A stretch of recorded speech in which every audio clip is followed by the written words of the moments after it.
Hello, welcome to episode 261 of the Epic Film Challenge, another Pixar film. Can Up. you try and say krabu? Krabu. Krabu. Krabu. Okay, never mind. What? I just had to check if you were able to say it, but you weren't. Say what? Krabu. Krabu. No. Erde. Krabu. Erde.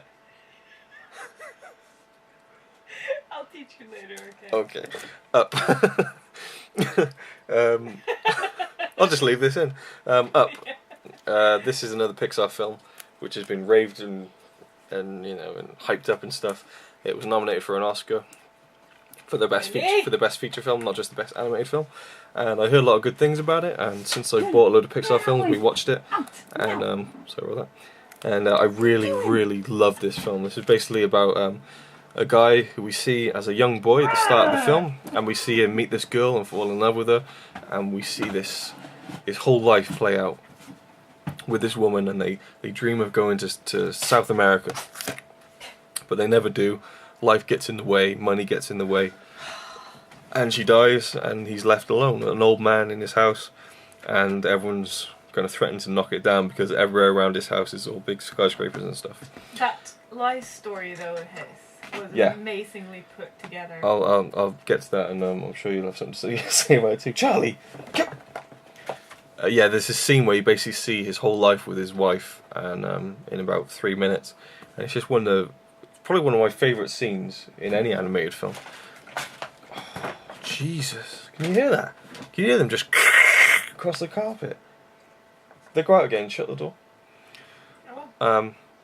We see this just beautiful sequence, and it's like a silent film, and you know, without saying anything, you just see their whole relationship, and you get it, and it gets to you. It's just music, and it gets to you, and it's a really emotional scene.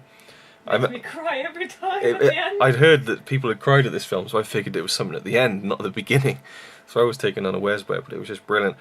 One thing, it really just triggered that kind of that pessimistic. It gives me chills just to think about it. That pessimistic, neurotic side of me was just like, oh God, what if I die before Connie, or Connie dies before me? You got so emotional. Huh? You got so emotional after that. I didn't get emotional like crying, but like for several minutes you couldn't think about anything else. But but the way you say it, oh, you got so emotional. I wasn't crying or anything. I was just like depressed. Well, yeah, I guess. You can be emotional without crying, and I was just like, oh God, what would happen? And I was just like, oh God, it'd be so horrible. And all I could think about. Anyway, the film goes on, and basically this old man, he sets off like thousands and thousands of helium balloons from his house, and his house takes off, and he plans to take his house to South America. It's a mental. His house takes off. His house takes I'm off. so excited about it. And it's just a mental idea for a film, and I loved it. I thought it was crazy and just mad and just awesome. I loved it. And this kid here on the front is this wilderness scout or something, and he kind of ends up on the porch of the house as it takes off. So this old man is stuck with him in South America, and all this crazy stuff happens, and it's just a really fun film, and it's a really poignant film about this old man kind of letting go of his house and letting go of his wife, and kind of learning to kind of have a relationship with someone else, because this kid kind of needs someone else in his life, because his mother and father are separated and stuff. It's like, I kind of think, his wow. Mother and father separated. Why does it say that? He didn't say it, but you kind of get that. You get that feeling when he's kind of explaining it to him. Can you see? I can't look it up.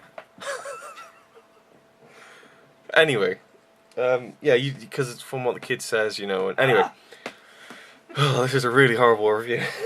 I just can't be bothered to edit it at all. But I always think, wow, why did Pixar make a film that's, for kids, but it's got so much depth and meaning for an adult, It was brilliant. There's a bit of it that I thought was maybe just way too far-fetched in the middle there, when you got like this big massive bird and these dogs that can talk because they got these collars on that. Anyway, but I thought it was brilliant, and I just thought it was. Say that they don't really make movies for kids; they make movies for people. That's brilliant. Connie said Pixar don't make movies for kids; they make movies for people. Which I think you could Doesn't put. have an age limit on You it. could put that on like the Pixar studio gate. We I don't think. make movies for kids. Yeah. We make movies for Do you know what? I for think. people. Did you read that somewhere? I'm sure I've read that somewhere. No. I'm sure like some No, I Pixar just worker said said it that. now. Well, anyway. So yeah, I'm that brilliant. Thank you. I'm joking.